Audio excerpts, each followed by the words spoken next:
just to explain again why I'm doing this, what I'm doing is it's a series of honest conversations with quality men, like yourself, figuring out what men really want. So this is not what they say to women necessarily that they want. This is the stuff behind the stuff. This is what are they actually looking for? What kind of women are they really becoming attracted to? What do they really choose when they walk into a room? And then it's a little bit of, what makes them commit, and what does it mean when they do this, or what does it actually mean when they don't do that, or what does all this stuff mean? So it's the stuff that women are trying to understand that basically men are not telling us. And the point is, the reason why I started to do this is because I feel like the dating world right now, with the advent of the swipe generation, which is one step beyond internet dating, which already changed the dating world significantly. There's a lot of changes, and I think men and women both are confused as hell. I have a lot of compassion for men because I think men are demasculinized, and I think men believe that women don't need them in some way. And I think women are not doing a good job expressing that they do need them and that they want them. And also I do think some women get left out and some women really, really, really succeed. So I want to understand what is the aspect of those women that really, really, really succeed, what makes them so attractive to men. So what kind of women do men really go for? And what are they really looking for in order to get to that next level with each woman? So with that, I'm going to ask you, to start with, what do you think men really want? A lack of aggravation. How about that? Lack of aggravation. That's why I asked this question. Just opens it up to anything. Generically? No, What do you really want? Okay, I think I want, I'm going to be very careful how I say this, but I would like to have the love I need, want and deserve. Now, before you can have that, you've got to give, and you've got to be, you've got to understand what unconditional love is, and you've got to be as loving and as caring as you possibly can without expecting anything in return. Okay. So, certainly to start with. Let me stop you. Let me just go to what do you want? Just that. Okay. Let me give you a cynical answer to that, okay? Which I probably heard 30 years ago. Mm-hmm. Men want a woman who is a nun whilst walking down the street, an angel to her friends, and a whore in bed. All right? Okay, let's be blunt. That's what men want. Great. Okay, that's honesty. That's what I'm asking for. Honest conversations, remember? So good. Okay, so let's go start from the beginning. Mm-hmm. So the beginning is you see her. So you walk into a room and there are lots of women. Describe the woman that you're right away being like, hello, baby. You know what I mean? The one that you would make a beeline for if you had the confidence to. Well, I do have the confidence and I do make beelines too. Okay, but what is she like? Okay, well, look, I've grown up in the television era and the cinema era, and we go for the attractive, slender, sexy-looking woman.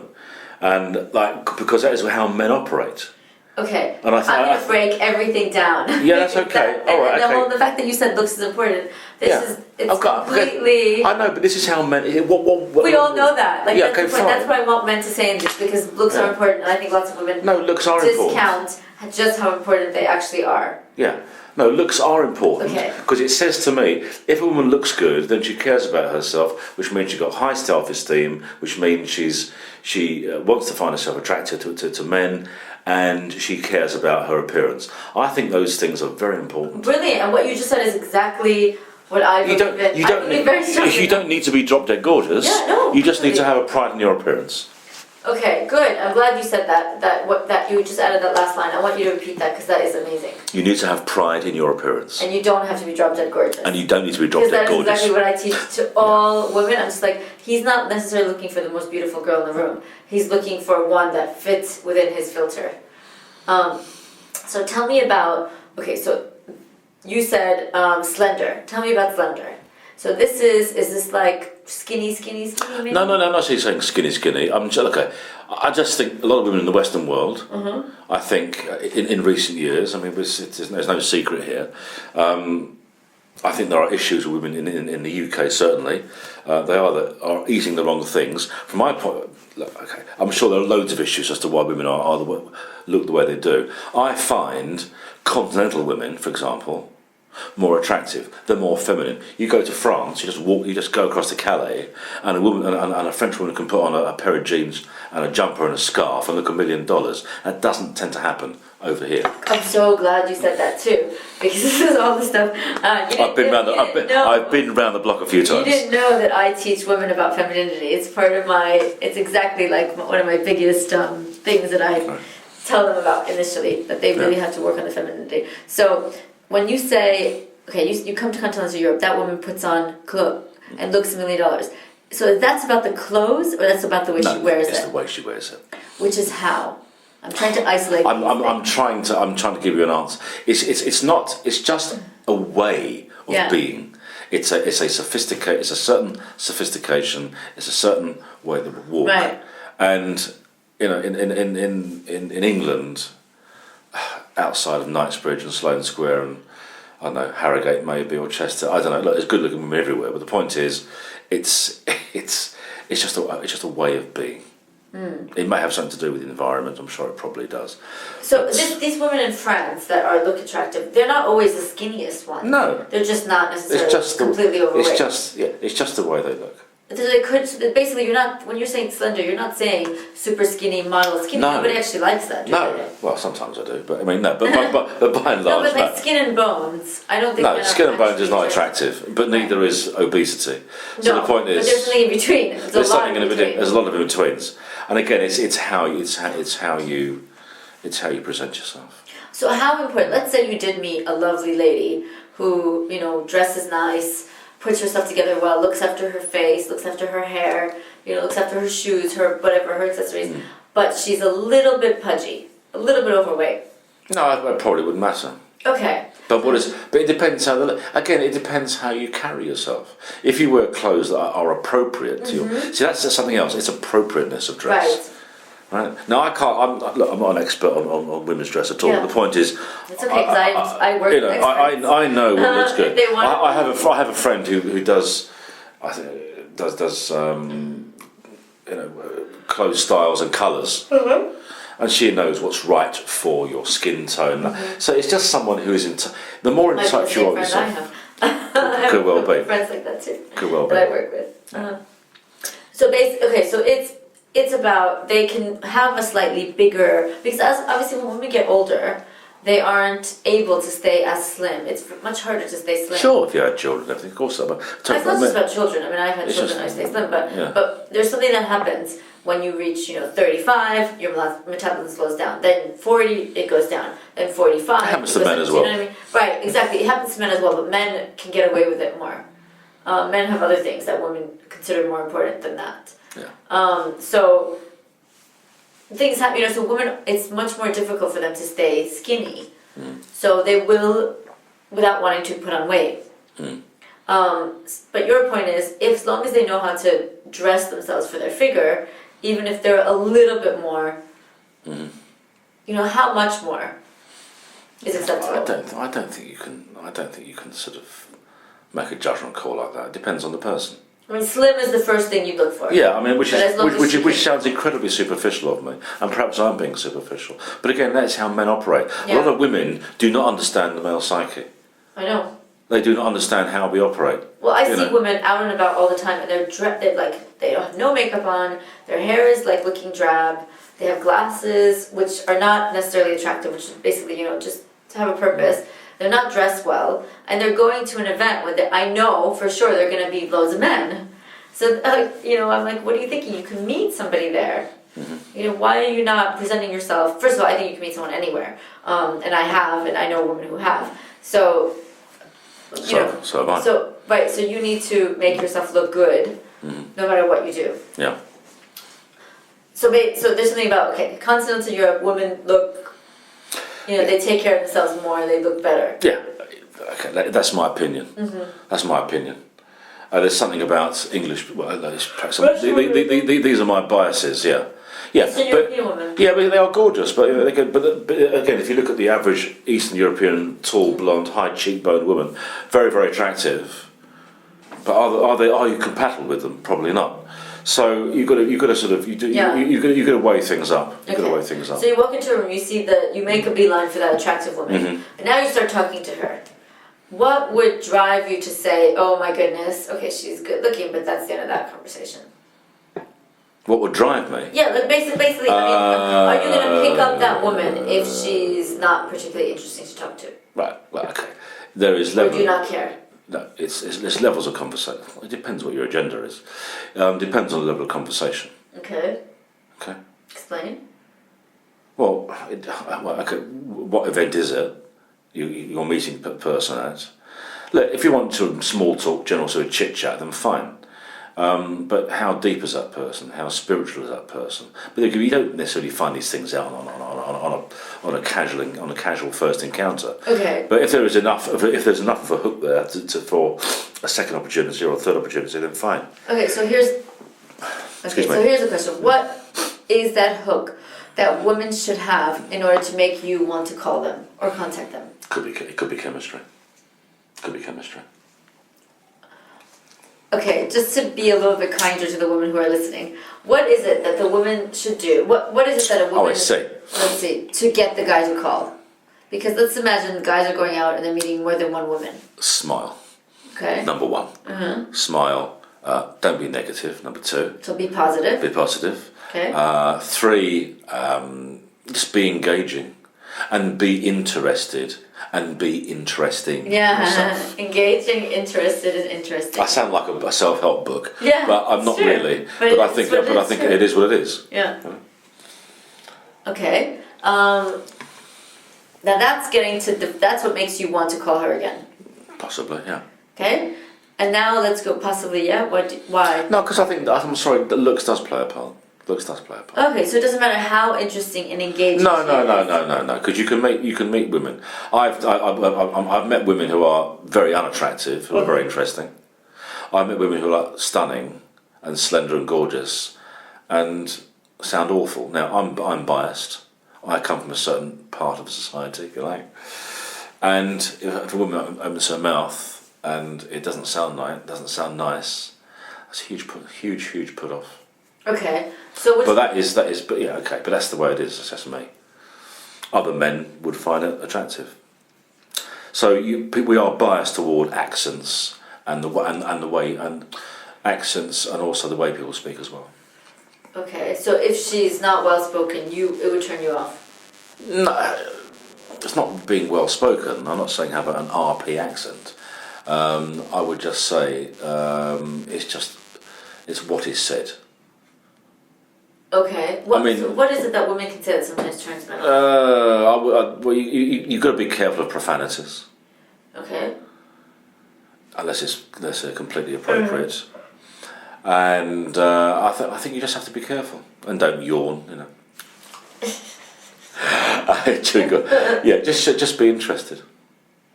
Just be interested. So her showing that she's interested, that would make you want to get her number. Yes, I think so. Yeah. Okay. Yeah, possibly. Okay, then let's say you go on a date. What would make you be interested in seeing that woman as a longer term potential? Well, you would ask questions. I think you should ask questions anyway. You think the woman should ask questions? I think the man should ask questions. Okay. I think you should ask this. You shouldn't. Your questions should not be. I mean, you've got to be. There are dating rules about questions. Well, what are the dating rules about questions? Oh, well, you mustn't be too. You know, you mustn't be. You mustn't be too. You should never ask a woman her age and her background and previous relationships on the first date. You know, you need to have someone who's a bit enigmatic anyway. Number one, and secondly, you mustn't. I don't think you should talk about things which are personal, finance, how these. I mean, this is common sense, for God's sake, you know. And also, I don't Some think people talk about those things. yeah, of course they do. But I mean, what I'm saying is not too much. I think it'll be a little bit. You've got to be a little bit appropriate. A little bit appropriate. Okay. Tell me, so what is it about the date number one that sticks out to you as like, okay, I want to see her again? If she makes And you she's feel, really potential. if she makes you feel good, If she makes you feel good. because Okay. you can have two women saying the same things, and one makes you feel good, and one doesn't. Can you explain that? No, I can't. No, I can't, No? because that is an X factor, and I can't explain that. Okay, how does a It's- woman make a man feel good? It's called charisma. Okay. If she's got charisma, Okay, could a woman that's not so attractive have charisma? absolutely, of course she could. Of course she could. In fact, women who are less attractive have to work on themselves more. Because women who are, stonkingly gorgeous have to work at it less. Right. So, and which is this is the perversity of life, in my opinion. So yes, it's all about charisma and levels of charisma. Okay. And that's what makes me think of her as like this is potential long-term relationship. But there again, some things. But the best relationships you may disagree. From what I can gather, are people who started out as being friends. Except it's interesting that because when you meet a woman, usually I would say it goes. I mean, maybe women go through the same thing, but I would say with a man, probably he puts her. I gathered this from a different interview. He puts her in one of 4 buckets. Okay, bucket number 1, potential. Basically, I want to do her, and that's it. Bucket number 2, she could be a friend. That's probably it. Bucket number 3, maybe a relationship potential for that one. Potentially relationship potential. And bucket number 4, annoying, boring, don't want to see her again. I think that's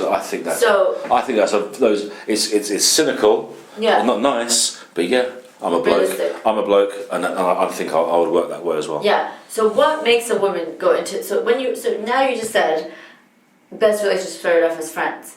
So if she fell into that friend bucket, is that like she fell into that friend bucket because something went wrong? But he fancies her? Because normally that friend bucket, from what I gather from the other interviews, is the woman he doesn't fancy. No. Well, yes and no to both. Okay. Yes and no to both. Good. Because from a friendship, a relationship can develop. So he might fancy the woman in the friend bucket, but she might have something that isn't exactly right. Like, for example, a man who doesn't want a woman with kids, or who wants a Jewish woman, or who wants, woman who's Asian, whatever it is. Whatever it is, she's not exactly that. But he likes her enough to make her not just sex. So he puts her into the... You've got to be... she won't give in to just sex. No, and quite honestly, I think, I don't know, when it comes to sex, if that is your only agenda over the age of 40 or 45, I think you've got a bit of a problem. I know many men do, but quite honestly, yes, it's nice to have that, and it's nice to feel that you can do what you were doing when you were 19 or 25. But you've got to grow up, and if you want a relationship, you just got to operate a little bit differently, in my view. Now, having said that, I'm sure there are always exceptions to the rule. Yeah. How can I ask actually your age? For the purpose of this research. For the purpose of this research, I am 60. Okay. Unbelievably. Good. Yeah, you look great for your age. Thank you very much. You did force that on me. So a woman who's older, but possibly can put on some weight and stuff like that, she won't be as slim. What would you advise that woman? Make the best of yourself. And sometimes people don't know as well. Sometimes people can be guided. Yeah. Whether it's the right colours, or the right style, or I think we call it deportment, don't we?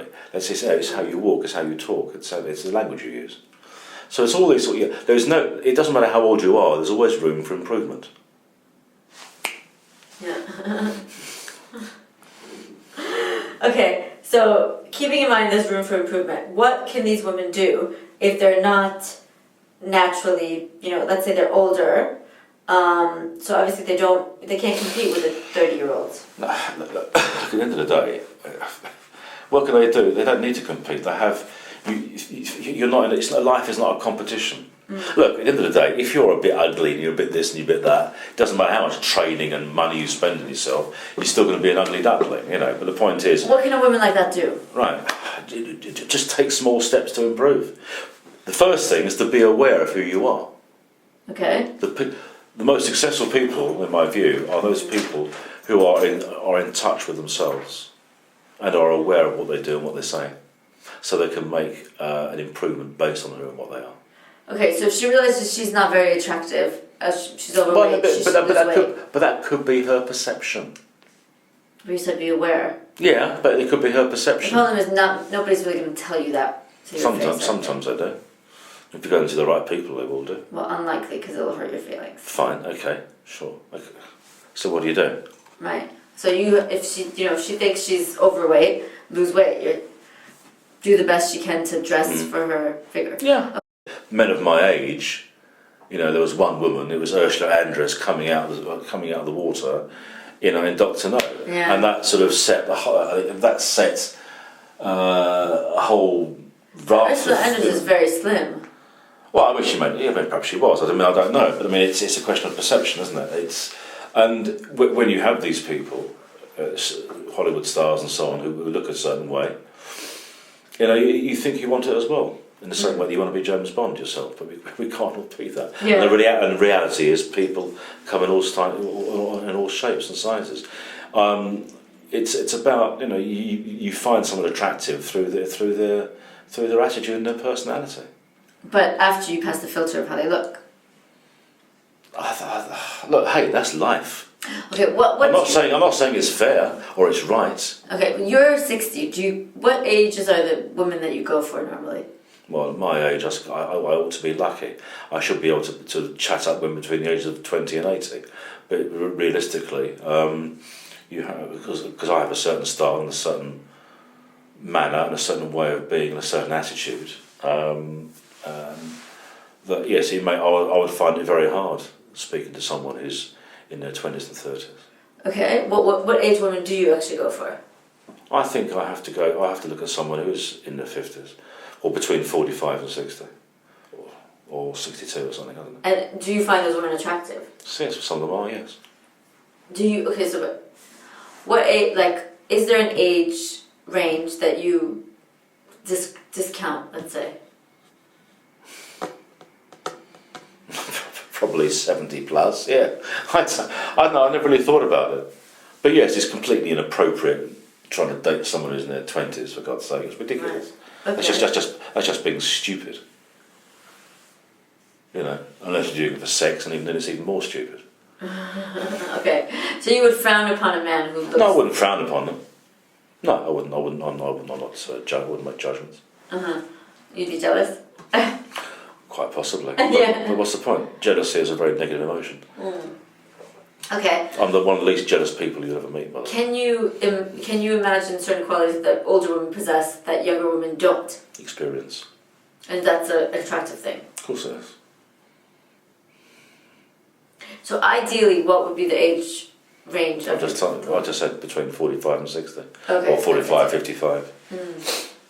Let's say, so you have this idea in your head, this is what I want because, for whatever reason, I want a woman with no kids because I don't want to raise somebody else's kids. I want a woman who's petite because I'm not that tall. I want whatever the reason. Or I want a woman who's always tanned because I like that look.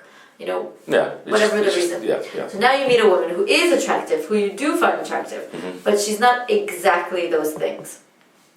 So, you would jump into bed with her if she let you. I said before, compromise. But she's not letting you jump into bed with her. Well, which means that either she becomes, she kind of goes into this... Well, you work on it. Neutral bucket. If you think there's something there, you work on it.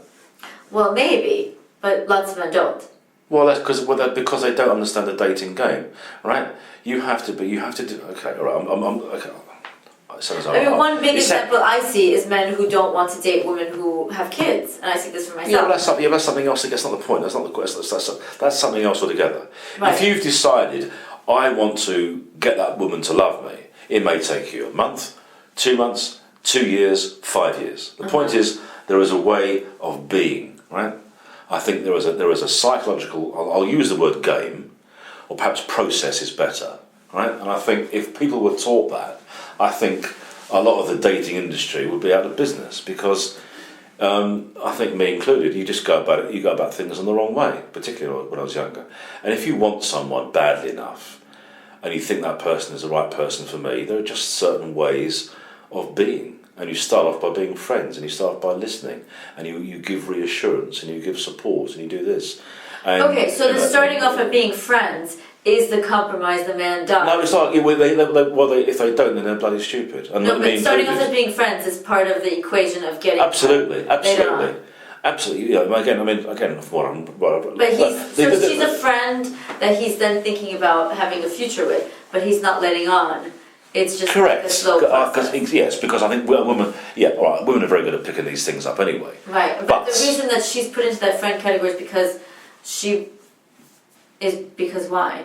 So this is a different kind of friend category. No. The friend category that's potential relationship category. Well, no. Yes. I want her, but I know I have to. It's going to take me longer to get her. Yes. No. I want her, but it is I want her, and I have to go through this process. Versus I want her, and she wants me back, and we can just go for it. Yes, that happens. That can work as well, of course. What I'm saying is... So there's a different kind of friend that she gets put into this friend bucket, which isn't really a friend, which is the friends that fall for their friends kind of thing. You know the guy that's in love with this woman that he's been friends with for years. You always know that example of like he's friends with her for years, but really he's in love with her. That's a different kind of friend. But then and sometimes those situations can work out as well. Right. So that's probably where they become friends. And frequently do. But I think you've got to make the conscious decision that if you really want someone, want to be with someone, you have to work in a certain way. Okay, but if he doesn't fancy her, he's putting her into a totally different right. friend. So okay, now let's imagine. No, I'm just thinking about these friend buckets. Let's imagine she's 10 kilos over. Oh, for Christ's sake! And she loses those 10 kilos, and he sees her again. She can be. Or she has a boob job, or she has a facelift, or whatever. She can be in a totally different bucket, can't she? Yes. Yes. Of course, that can happen. By improving on her looks, she can actually get herself more men interested. Yes, she can, and in a way, that's a good thing. But it depends on the reasons why she's doing it. But does it matter if you just said men prefer women who are attractive? I think it's better for people to work on themselves rather than their features. Well, except that what you just said was that we start off with the features, and if the features aren't good, so I'm not speaking with a forked tongue here either. What I'm saying is, that's what I'm calling it honest conversations. Let's be honest. If she doesn't look good, she gets put into friend bucket no matter how cool she is. In a lot of cases, yes, you're probably right. Okay, now let's go into a totally different kind of friend bucket. Okay? Fine. Yes, okay, let's go to a different sort of friend bucket. So I'm going to ask you. Let's say there's a man, and he has his vision. He wants to marry, I'm going to put as an example, a petite, blonde, Jewish... No. No, wait, hold on. Wait. Let me just finish the example. No. I want to marry that person. No, that's not what men come with. Because I know men... Well, I'm sorry, then our experience is different then. Really? Okay, but maybe you're a different kind of man. But I know men who say, I'm ready to get married. My wife is going to be between the ages of 32, 38. She's going to be petite. She's going to have this kind of hair. She's going to have no kids. She's never married before. That's pathetic. But there are those men like this. Well, then those men are pathetic. And then I want to be Jewish because I'm Jewish. I want Jewish. Yeah. Well, that's why they're not married. Yes. Precisely. That is why they're not married. Precisely. Yes. But there are men that have these buckets. So let's imagine now that man. Let's call him X. Meets woman Y. Who is absolutely perfect, except one of those features she's not perfect on. So either she's not red-haired and she's not blonde. Oh yeah, that's right. She's everything. She's either not Jewish. She's either not Jewish, or she has kids, or she, let's do one thing. One thing, or she's a little bit over the skinny threshold that he has. Yeah. So somehow she's not perfect. Can that woman do anything to change the mind of that man, or is he stuck in that? Yes, she probably can. Yes, again, I'm thinking of my... Yeah, she probably can. So he's dead set on marrying Jewish girl. Is that ever going to change? Probably not. Okay. I think the woman can work on him. And the woman can compromise. I mean, I'm not talking about marrying in. Bit converting, because that's a cop-out as far as I'm concerned. Well, if he wants Jewish women, there's probably nothing she can do there. No, in that case, then she either got to walk away and find someone who's more suitable, right, or is more accommodating, or move on. But because life's too short. Okay, so that she can't work on. She's 5 pounds overweight. She can lose 5 pounds. Sure. She can love her. Yeah. Okay. She's not blonde. She can dye her hair. Okay. Okay. She's got kids. There's nothing she can do with those kids. Yeah. Those kids are there. Yeah. So does that that's an obstacle for a lot of men? I don't want to raise somebody else's kids. That's a clear obstacle. Is there? You're rolling your eyes. I'm rolling my eyes because I feel as I want to get hold of these people and just punch them in the mouth. I really do. Because, you know, I mean, okay, perhaps I need to punch myself in the mouth because you could accuse me of doing the same sort of things. But leaving me out of the equation for the moment, if someone wants this, and this, and they're attracting lots of the right women, and they're over fussy or they're pedantic, they need a kick between the legs, very hard, because that's just being stupid. So maybe by the time they're 60 they'll realise, but they might have 10 maybe. years before that. Yeah, absolutely. Yeah, no, I mean, I know men. And perhaps to a degree I've done that in the past as well. I know men who basically are so fussy that they fuss every single woman is wrong. They know exactly what they want, And the every joke single woman is, doesn't fit. they're wrong. They're wrong. Not out there. Well, thank you for all of that. That's all right. Great. We definitely took a lot of time. Is there anything that you want to leave women with that you haven't mentioned already? Yeah, smile more. Okay, look, I think this applies to people, right? The more attractive you are, the more smiling you are, the more positive you are, the more attractive you will be in any scenario, in my view. And the more morose you are. Nobody wants. There's a wonderful book out. You might have heard of the Chimp Paradox. You must have seen it. No, you know, I mean, that's brutal. That's brutal. But just look at some basic psychology. The most attractive people, the most successful people, are the most positive people, are the people who smile the most and have an optimistic outlook. Not necessarily the most happiest, but if you're optimistic and happy, 51% of the time or better, you've got a good chance of finding someone you can settle down with. Fantastic. You're welcome.